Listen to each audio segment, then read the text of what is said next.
Bonjour, on va commencer du coup. On va vous faire un retour sur la conférence Insomniac qui a eu lieu à Genève le mois dernier. Voilà, on l'a fait un petit peu en mode 24 heures, parce qu'en fait on s'est levé tôt le matin pour finir tôt le lendemain matin, 24 heures au final entre le lever et le coucher à Genève. Du coup voilà, petite histoire de la journée, donc du lever jusqu'à la fin du CTF le lendemain. Donc on est consultant sécurité chez Intrinsec, donc moi c'est Walid Arnouf, je suis avec Arthur Villeneuve, donc bon, on peut direct enchaîner je pense. Donc là c'était la 9e édition de Insomniac qui est organisée par SCRT, donc une société de sécurité informatique. Elle a eu lieu du 17 au 19 mars, donc la première journée c'était les workshops, donc il y a eu 3 workshops, le premier analyse forensique, le deuxième sécurité des applications web avancées, donc par Alain Watt, et l'utilisation de Metasploit pour le troisième workshop. La conférence le 18 et le CTF la nuit du 18, donc de 18h à 4h. C'est parti, 4h30, le lever, difficile, c'était la Saint-Patrick la veille en plus. Ouais. Ça piquait un peu. Voilà, 7h15 c'est parti, l'avion. Donc on a pu dormir un peu quand même dans l'avion. Donc on est arrivé à Genève sur les coups de 8h30. 8h30, arrivé à Genève. Heureusement que la conférence est vraiment du coup à côté de l'aéroport. Donc arrivé au Palais Expo, 7h30, il y a déjà quelques personnes. On en profite pour rentrer. Donc 9h. C'est plutôt pas mal organisé, donc il y avait pas mal de stands. Donc il y avait Bronium, il y avait Varonis, Fortinet, il y avait pas mal de stands avec différents goodies. On a fait un petit tour sur ces différents stands. Et puis directement après, en fait, les conférences ont commencé vers 9h30. Donc on a le petit tableau. Alors voilà, donc les conférences. Donc trois grandes salles et conférences de 9h30 jusqu'à 17h. Et donc on a essayé de couvrir le maximum de conférences. On n'était que 2 en fait à la conférence. Voilà, donc là après, on n'a pas pu tout faire malheureusement. Voilà. On n'a pas forcément fait non plus les bons choix à chaque fois. On va le voir après, certaines conférences du coup qui étaient potentiellement plus intéressantes que d'autres. Mais en se basant juste sur le titre et sur le résumé, c'est compliqué. Normalement les slides devraient être sur le site. Alors a priori, voilà, j'ai vu passer, normalement les slides ont été récupérés par les organisateurs, ils doivent être disponibles. Sinon, certaines conférences ont aussi été présentées avant, notamment CryptoCode, qui a été présenté par exemple en Allemagne la semaine d'avant, à Troopers, donc on doit pouvoir retrouver les slides aussi, même les vidéos je pense. Donc première conférence, donc c'était Beau Woods, qui présentait en fait ses travaux, enfin, les travaux de l'organisation IAM de Cavalerie. Donc petit retour d'expérience sur 10 ans dans le milieu médical. IAM de Cavalerie, donc c'est une organisation mondiale pour tout ce qui est sûreté des personnes. Donc ils proposent en fait un host, donc un serment. Et donc en fait ils ont publié sur leur site et posé des questions aux différentes parties prenantes du milieu de la santé. Donc les 5 questions c'était qui êtes-vous, quels sont vos espoirs, donc si vous avez des questions, ce genre de choses, vos peurs, si vous avez une question à poser, quelle serait-elle, et qu'est-ce que vous pouvez apporter à la communauté. Donc ils ont proposé un serment basé sur 5 composants. Donc le fait de gérer la sécurité au niveau de sa conception, la collaboration des différents tiers, donc pour tout ce qui est divulgation de bugs, l'extraction de preuves afin d'améliorer les investigations, la résilience et le confinement, donc au même titre que c'est réalisé pour les sous-marins, et les mises à jour, donc le système de mise à jour. Donc ça c'est le serment proposé par IAM de Cavalerie. Et donc à la fin de leur présentation, ils ont fait un appel à l'action. Donc l'idée c'était de faire bouger en fait la communauté pour préconiser, adopter, adapter, enrichir et collaborer autour de ce domaine. Du coup, en parallèle, donc petite conférence crypto de JPO Masson, donc qui concernait en fait comment est-ce qu'on pourra améliorer l'état de la crypto actuellement, principalement en partant du constat qu'en fait la plupart des vulnérabilités qu'on découvre auraient pu être découvertes en fait en suivant 9 axes de tests différents. Donc ce qu'il a fait, c'est qu'il a présenté ces 9 axes avec des exemples concrets de vulnérabilités qui auraient pu être trouvées, donc du Heartbleed principalement, des petits genres de choses, des problèmes de compilation. Donc si on reprend les axes rapidement, premièrement on va voir tout ce qui va concerner les vecteurs de tests, c'est-à-dire faire des tests unitaires. Ça paraît un petit peu la base, mais c'est pas forcément fait tout le temps. Tout ce qui va être les bugs simples ensuite. Donc les buffer overflow, les corruptions de mémoire, la fuite d'informations. Si on peut récupérer directement la clé privée en mémoire, pourquoi est-ce qu'on s'embête à faire de la crypto, ça sert à rien. Et tout ce qui va être les analyses statiques du code. C'est-à-dire on peut déjà passer un outil automatisé qui va déjà trouver certaines choses qu'un humain ne verra pas forcément. Gérer tout ce qui va être la mauvaise utilisation du logiciel. Qu'est-ce qui se passe si l'utilisateur me donne une entrée qui n'est pas correcte, qui n'est pas au format attendu, j'attends des digits, il me passe des lettres, ça plante dans tous les sens, c'est pas ce qui est attendu. Donc l'idée c'est aussi de traiter toutes ces erreurs-là. Vérifier tout ce qui est fonctionnalité optionnelle. Donc là il s'est basé sur un code OpenSSL qui du coup était une fonctionnalité optionnelle, donc il fallait dire qu'on voulait explicitement la compiler, et en fait elle compilait pas. Il y avait juste une énorme erreur de syntaxe dedans, ça compilait pas, et en fait on s'en est rendu compte 11 ans après le commit. Donc ça doit être vachement utilisé, c'est bien. OpenSSL a décidé de corriger la vue, LibreSSL a dit directement personne n'utilise, donc vire le code. C'est un choix, voilà. Tout ce qui va être la génération des nombres aléatoires. Est-ce qu'à chaque fois que je reboot ma machine ou mon appliance, j'ai la même site qui est utilisé, donc les mêmes aléatoires qui sont tirés, clairement ça sert à rien. Donc tout ce qui va être aussi les systèmes distribués. Tout ce qui est, par exemple, quand on distribue une image pour une appliance, si tout le monde a la même seed au début, ça sert à rien. Donc il faut aussi gérer ces cas-là, qu'on ait bien de l'aléatoire qui soit généré à chaque fois, et pas du coup que d'un équipement à un autre, ou contre les reboots, on se retrouve avec les mêmes données aléa. Tout ce qui va être time unique, donc là ça va être tout ce qui va correspondre en fait au temps d'exécution. Donc je fais un chiffrement, si ma clé est longue et que le temps d'exécution prend plus longtemps, on peut en déduire la taille de la clé par exemple. Donc l'idée c'est qu'en fait le temps d'exécution soit toujours le même, il soit constant, quelle que soit la valeur de l'entrée, la valeur de la clé. Faire du fuzzing, on balance tout, n'importe quoi en entrée, on voit ce qui se passe. On trouve des bugs comme ça marche plutôt pas mal. L'épreuve des mathématiques, c'est tout bête. Alors ça va être pas tellement le cas sur des fonctionnalités, sur des algos reconnus, mais imaginons qu'il y a une entreprise qui veut développer sa propre crypto, qui définit son algo, qui l'implémente, mais en fait mathématiquement c'est nul. On a des erreurs dans tous les sens, et bah du coup c'est pas bon. Donc quand on code un algo, faire bien attention que du coup l'algo qu'on utilise est prouvé mathématiquement et qu'on n'ait pas d'erreur dedans. Si mon algo de chiffrement est irréversible, ça sert à rien par exemple. Et enfin tout ce qui va être les tests physiques, donc tout ce qui va être les attaques par side channel, la résistance aux fautes sur la crypto. Voilà, donc ça c'est les 9 axes de test qu'il a présenté, qu'il propose du coup, en disant voilà, si vous respectez ça, normalement vous aurez une crypto qui devrait être améliorée avec une sécurité qui va être améliorée. C'est toujours pareil, c'est apprendre, voilà. Ça prend un petit peu plus de temps, mais si ça peut éviter des petites erreurs type Heartbleed ou des choses qu'on croise des fois, du logjam, etc., c'est pas mal. Donc à 10h45, il y avait une autre présentation de Eloi Senfelis, nommée Unboxing de Whitebox. Donc il a présenté le système de cryptographie Whitebox.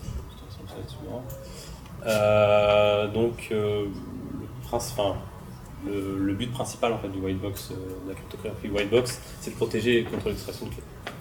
Donc là, il nous a présenté différentes utilisations de cette techno qui sont appliquées donc au paiement mobile, contre la protection de contenu. Donc on peut imaginer tout ce qui est VOD, etc. Et tout ce qui est cryptographie dans le cloud. Donc on passe par un service dans le cloud pour chiffrer nos données. Et donc il a présenté différentes techniques d'attaque sur cette cryptographie Whitebox. Et donc on appelle ça le man at the end. Donc, il y a un petit récap sur le slide suivant des différentes approches. Donc on a la black box, donc la boîte noire en haut. Là l'attaquant est au milieu, donc il est au niveau du flux. Donc le flux est déjà chiffré, donc il essaie de voir ce qu'il peut faire. On a la boîte grise au milieu où il va directement regarder les différents processus de chiffrement et de déchiffrement. Et directement au niveau de la white box, c'est-à-dire qu'il est dans le cœur du processus de chiffrement et de déchiffrement.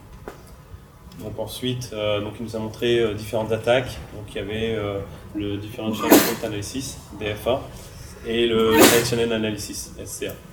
Donc là, l'idée pour la première, c'est de localiser des points d'injection, récupérer différents échantillons et analyser les différentes erreurs générées. Et la deuxième, la Side Channel, donc c'était faire de l'instrumentation, donc en utilisant différents outils comme PIN ou Valgrind, faire des instantanés de la pile, donc avec des techniques de hooking et des debuggers, et puis l'émulation. On avait des outils comme QEMU qui étaient utilisés ou Panda. Ensuite, on fait de l'exécution multiple des données aléatoires, on récupère les données de mesure et puis on analyse ça. Donc là, on a deux cas ici où ça marche pas, et on voit qu'il y a une petite différence au niveau de l'histogramme. Donc ensuite, donc dans le slide suivant, il a fait sa démonstration sur le challenge WDS.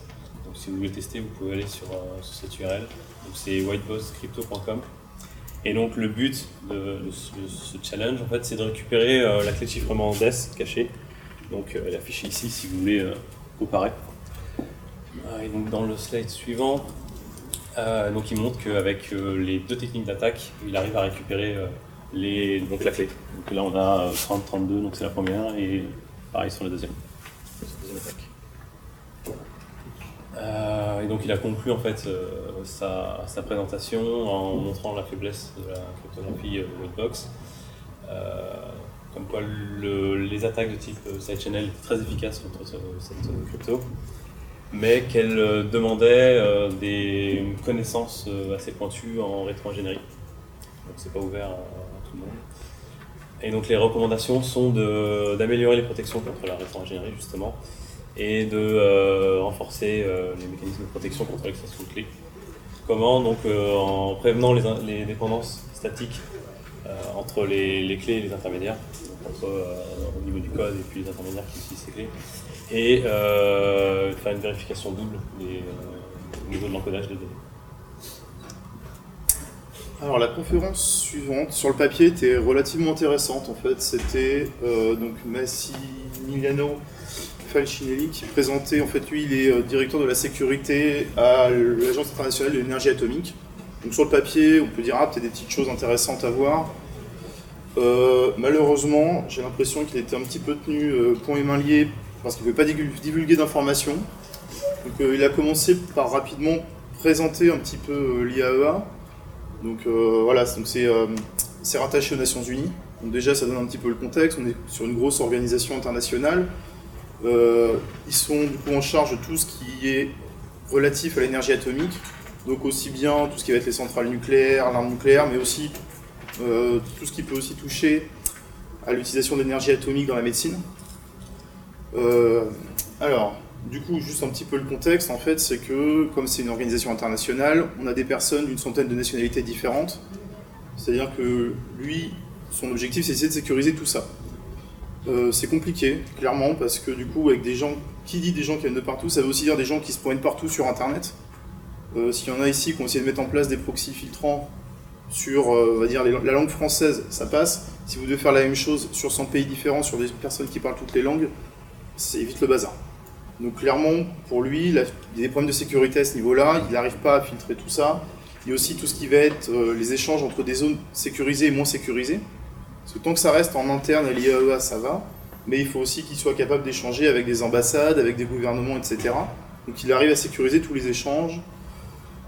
Du coup, il se pose la question comment sécuriser tout ça, et malheureusement, on n'a pas tellement la réponse. La conférence, en fait, la première partie s'est arrêtée là, et après il a présenté des attaques qui restent malgré tout assez classiques. Donc c'est-à-dire qu'on va avoir des profils d'attaquants de type activistes qui vont être là pour revendiquer des choses contre l'énergie nucléaire. On va avoir les script kiddies qui vont passer des scans automatisés ou qui vont utiliser des outils qui du coup vont peut-être réussir à rentrer. Mais on n'a pas un profil attaquant exceptionnel ou des attaques étatiques pour récupérer de l'information. C'est peut-être la chose la plus intéressante. Et au final, après, il a parlé un petit peu des attaques, et on est resté sur, pareil, du très classique, donc du social engineering par mail, du spear phishing, tout ce qui va être intrusion physique, donc soit pour récupérer de l'information, soit pour déposer des revendications. Il a pris l'exemple d'un activiste qui s'était introduit dans les locaux, qui avait laissé sur les bureaux des tracts, en fait, contre l'énergie atomique, et tout ce qui va être la compromission des sites externes, donc tout le périmètre externe compromis pour essayer de rentrer et de récupérer de l'information. Donc au final, je m'attendais peut-être un petit peu plus de choses techniques, notamment au niveau de l'IAEA, et je pense qu'ils ne pouvaient pas les divulguer. Et c'est vrai que du coup, on reste sur quelque chose d'assez classique. Donc à 11h45, on avait une petite présentation de Wang Bao, donc Building Trust by Design. C'est un employé donc, de Yahoo, responsable de tout ce qui est confidentialité des données. Donc dans le slide suivant, on peut voir que selon Yahoo, la confiance est basée sur 3 facteurs, donc la vie privée, la sûreté et la sécurité. Les 5 domaines à considérer selon lui sont de comprendre l'utilisateur final. Pardon, vous n'entendez pas. Okay. Comprendre l'utilisateur final, collecter des données appropriées, prévenir et laisser le choix à l'utilisateur. Donc là, il présentait aussi qu'on pouvait utiliser les contrôles iOS ou Android directement au niveau des applications. Améliorer la sécurité, donc ça c'est un peu obvious, et étendre la valeur des données. Donc il revient dessus un peu plus tard dans sa présentation. Et donc il présentait aussi différentes différences au niveau géographique, donc au niveau des utilisateurs, vu que Yahoo c'est une entreprise mondiale. Avec différents thèmes comme le droit à l'oubli, l'accès aux données à caractère personnel ou par exemple la notification de compromission, qui est de 72 heures en Europe. Et donc pour lesquels il n'y a pas d'obligation juridique aux États-Unis. Donc c'est assez contenu. Et donc c'était un peu généraliste après. Il proposait des axes d'amélioration pour améliorer la sécurité des applications. Donc qui sont le stockage sécurisé, la rétention et la suppression des données, ça se passe de façon sécurisée également, le contrôle d'accès, le transport, l'utilisation du HTTPS, des trucs assez classiques. Et une proposition d'amélioration en fait, de la valeur de la donnée, c'est-à-dire que chez Yahoo, ils anonymisent les données sur leur serveur, d'après eux, et ils offusquent pas mal de code au niveau des applications mobiles. Mais globalement, il a conclu sa présentation, sur le slide suivant, en indiquant, donc c'était très marketing, que la priorité de Yahoo c'est l'utilisateur, qu'ils font des contrôles significatifs, qu'il faut leur faire confiance, et que la sécurité c'est un prérequis pour la protection de la vie privée et de la santé. Donc vraiment, c'était vraiment pour prouver que Yahoo faisait un bon travail. Alors en parallèle, on avait Florian Hammers, donc ingénieur avant-vente chez Tenable, donc c'est l'éditeur de Nessus, pour ceux qui ne seraient pas au courant, qui présentait du coup comment les jeux, donc du coup 8 bits, pouvaient servir pour la sécurité, donc comment en fait on pouvait apprendre des choses de ces jeux-là. Sur le papier c'était rigolo, les slides sont plutôt sympas, si vous cherchez le nom de la conférence sur Google, il y a une petite vidéo en fait qui reprend les slides, ça dure 2 minutes, c'était vraiment bien fait. Clairement le gros point positif de la conférence c'était ça. Donc en fait, il part d'un constat simple, c'est que la priorité quand on fait la sécurité en interne, c'est pas forcément de se protéger contre les 0D, mais déjà de savoir patcher des choses qui sont sorties il y a 10 ans. Nous on le croise tous les jours en pentest, quand on croise des vulnérabilités qui datent de 2003 sur des serveurs, je pense que le client qui me dit oui mais les 0D rentrent pas, oui mais bon à la limite c'est pas très grave, il n'y en a pas besoin. Du coup voilà, il propose 8 axes en prenant comme exemple les anciens jeux vidéo. Donc voilà, la liste des jeux est là en fait. Par exemple, sur Pong, la balle, l'objectif c'est que la balle ne passe pas de notre côté et que du coup l'adversaire marque. Donc du coup, il propose de réduire au maximum la surface d'attaque.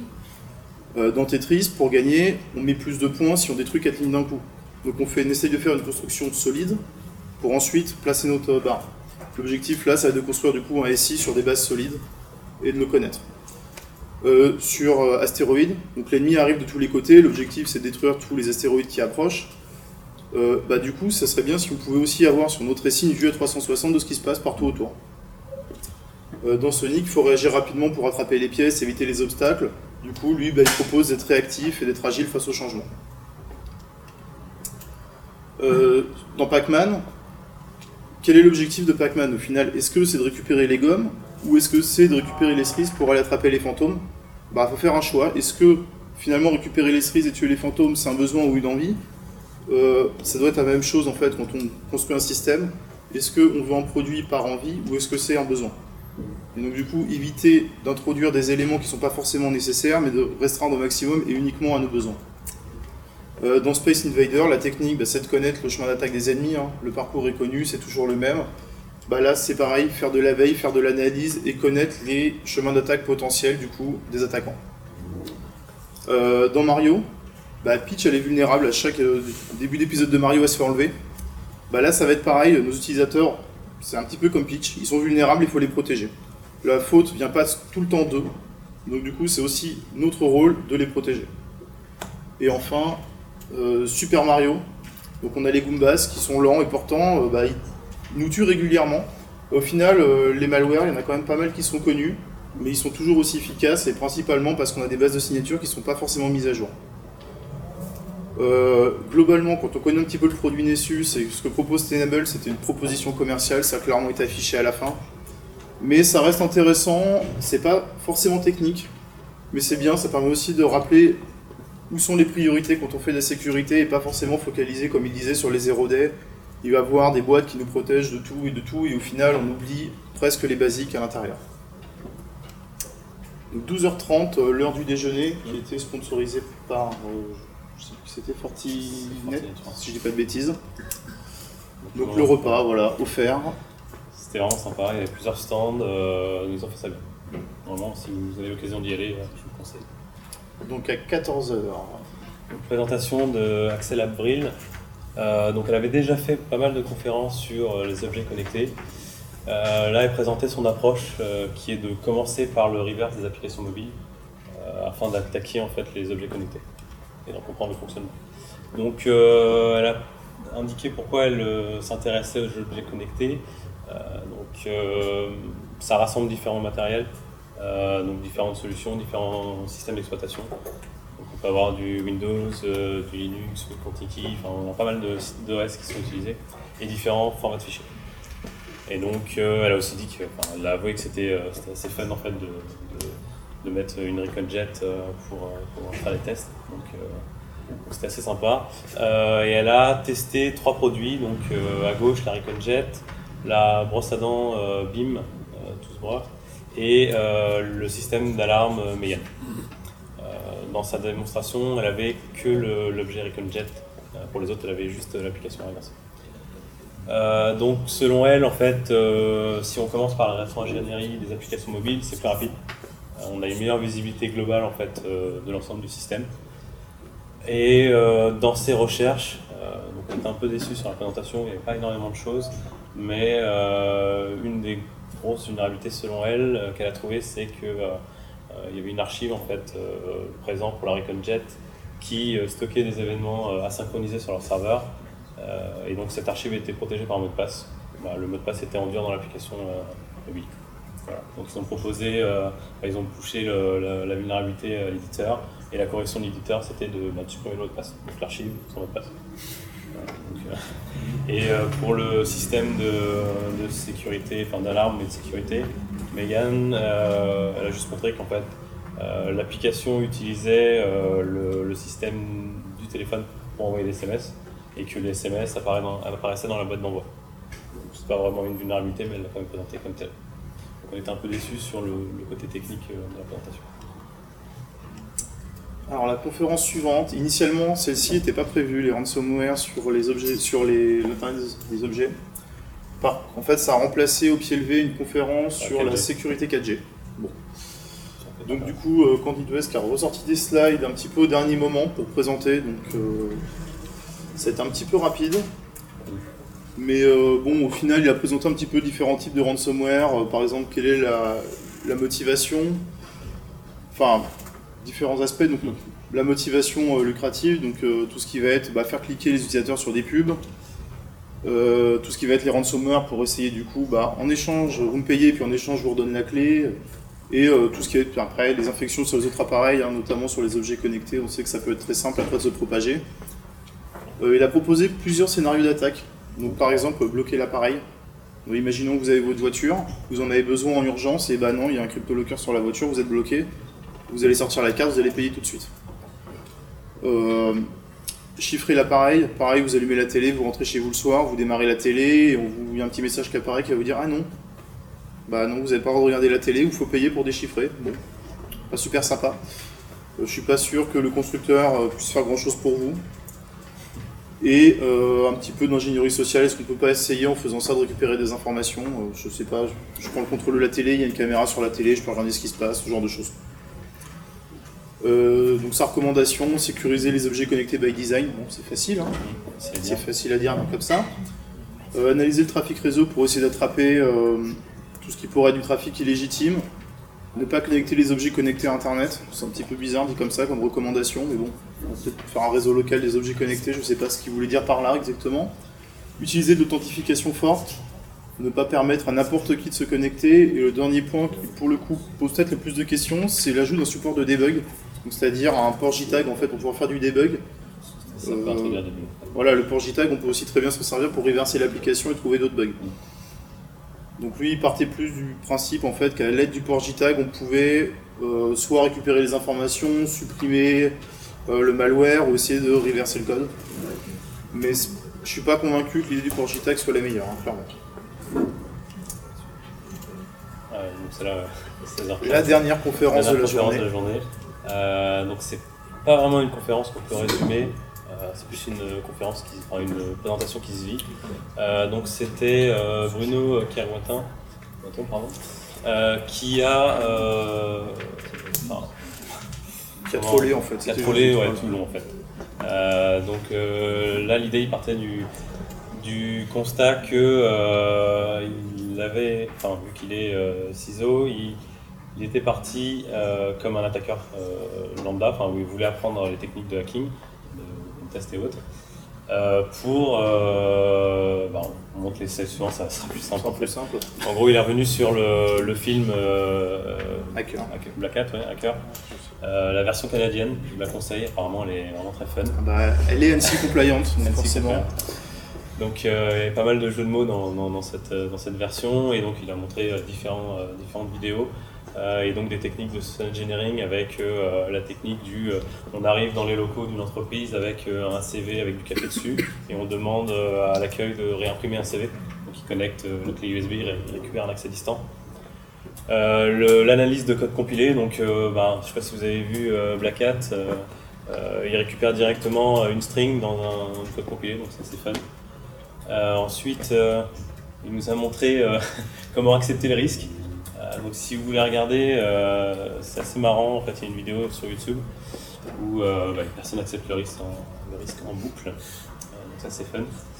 Et puis il a donné pas mal de goodies donc aux différentes personnes qui étaient là, donc il y avait des boîtes de bonbons nerd. Il a essayé de tuer des gens je crois en les lançant dans la foule un petit peu n'importe comment. Voilà.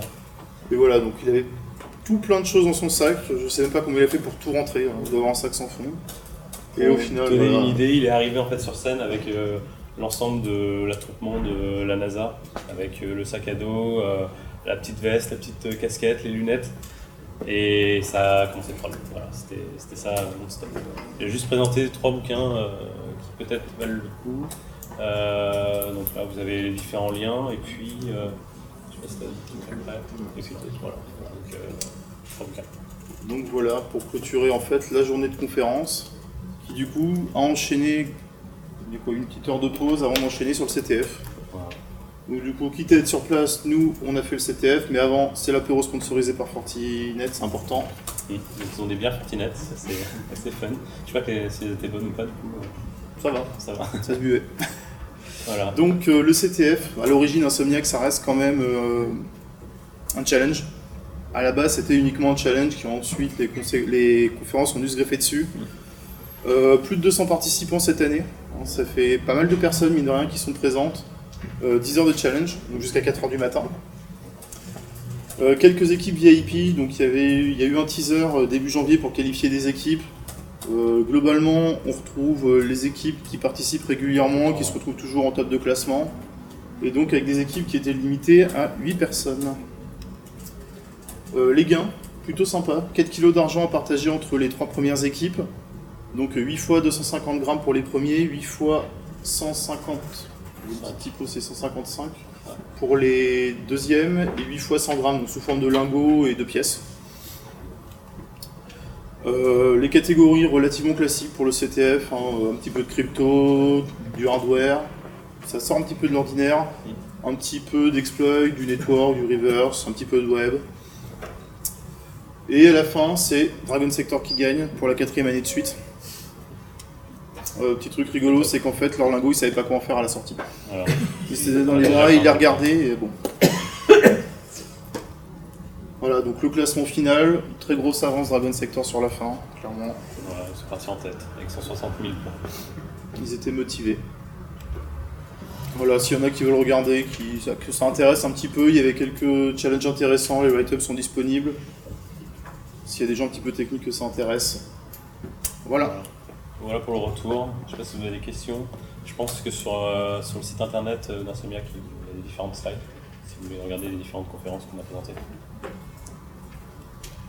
Dans le dernier slide, vous dites qu'en fait, il y a leurs investigations dans le cadre du challenge. En fait, oui, c'est les write-ups, en fait, c'est des solutions proposées pour résoudre les différents challenges.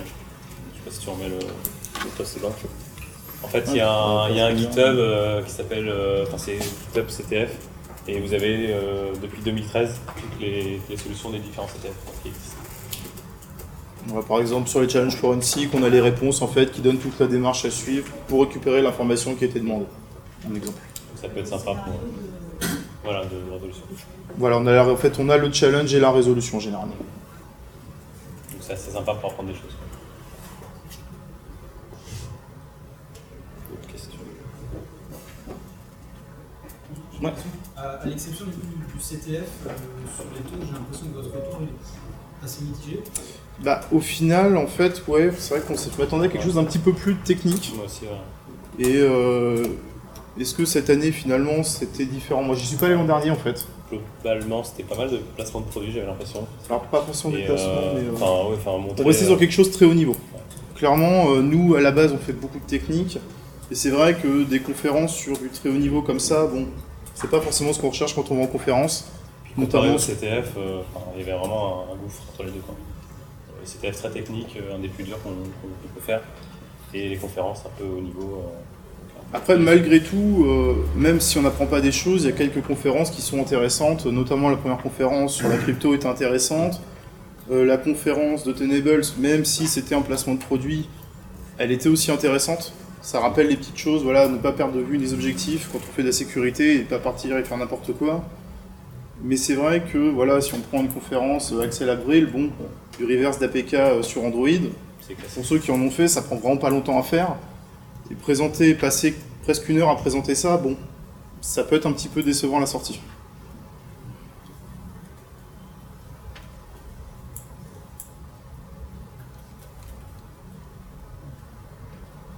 Merci à vous.